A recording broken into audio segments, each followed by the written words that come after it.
The sound of gunfire cuts through the air. Screams, chaos, and confusion follow. A man falls to the ground, not dead, but inches away from it. In a split second, lives are changed forever. But this story isn't just about the act. It's about the mind behind it, the psychology of the shooter. Who was he? What was he thinking? And how does an ordinary person cross the invisible line between frustration and violence? He was just a boy once. Quiet. Observant. Unnoticed. Neighbors described him as polite, maybe a little withdrawn but never dangerous. He wasn't born a killer. He became one. Slowly, piece by piece, over years of silence. Psychologists say the journey from anger to violence doesn't happen overnight. It's built on 3 pillars: grievance, isolation, and obsession. The suspect had all 3. At first, it was just frustration, anger at the system, at society, at people he thought were ruining everything. He spent hours online, scrolling through endless threads of outrage and conspiracy. Each post, each video, each comment added a new layer to his belief that the world was broken, and that he was the only one who could fix it. In his mind, he wasn't the villain. He was the hero no one understood. He started collecting his thoughts in a private journal. Angry words, chaotic ideas, symbols, and sketches. He wrote about injustice, betrayal, corruption, all vague, all powerful. But beneath the words, psychologists later found something deeper: identity collapse. He didn't know who he was anymore. He only knew what he hated. Friends noticed small changes. He stopped smiling. Stopped talking about his future. Started wearing the same clothes, walking the same route, spending more and more time alone. It wasn't depression, it was transformation. He was constructing a new self, one that had a purpose. One that would be remembered. Psychologists studying his writings noticed a familiar pattern, a mix of delusion and righteousness. He believed his act would spark change, that people would finally wake up. In his fantasy, he wasn't taking a life. He was sending a message. This mindset is what experts call cognitive distortion, a warped form of logic that justifies the unjustifiable. It's how ordinary people convince themselves that violence is not only acceptable but necessary. The day of the attack started like any other.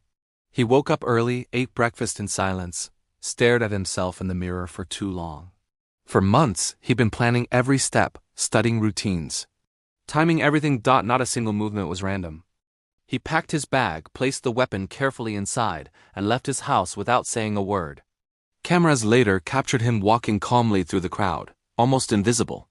His eyes locked forward, emotionless, as if he'd already detached from reality. People around him laughed, cheered, and filmed on their phones, unaware of what was about to unfold. Then, the trigger.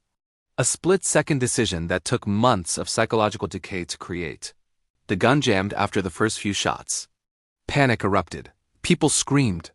The suspect was tackled to the ground before he could fire again. Police later described him as eerily calm. No emotion, no fear, just emptiness. When questioned, he didn't beg for mercy or claim insanity. He simply said, "I had to do it. No one else would." Those words sent chills through every investigator in the room. Because it wasn't rage that drove him. It was belief. A complete conviction that his reality was the only truth. Psychologists studying his case used a term often reserved for lone actors: ideological possession. It's when ideas consume the mind so completely that they replace identity. The person no longer acts as themselves. They act as a vessel for their beliefs. Over time, empathy fades. Other people stop feeling real. And when that happens, moral boundaries disappear. He wasn't insane in the medical sense. He was detached, psychologically isolated within a reality built from anger, loneliness, and delusion. When his home was searched, investigators found walls covered in newspaper clippings, quotes, and scribbled notes. Some about government control. Others about saving the nation. But at the center of it all, a handwritten message. If they won't listen, they'll have to see. That line became the psychological key to the entire case. Experts now say it reflects compensatory control theory, the belief that when people feel powerless, they overcompensate by trying to control something, anything, even through violence. He couldn't control his life, so he tried to control history. After the attack, news outlets called him a monster. Social media debated endlessly. Was it mental illness? Ideology? Radicalization? The truth is, it was all of them intertwined. He wasn't born evil. He was built, one echo, one algorithm, one angry post at a time. Studies show that isolation combined with online extremism creates an emotional feedback loop. The more he engaged, the more he was validated. The more he was validated, the deeper the hatred grew. At some point, fantasy replaced logic. He started seeing himself as a soldier in a war only he could fight. And when fantasy becomes identity, reality becomes expendable. Months later, psychologists interviewed him again. He spoke softly, clearly, without hesitation.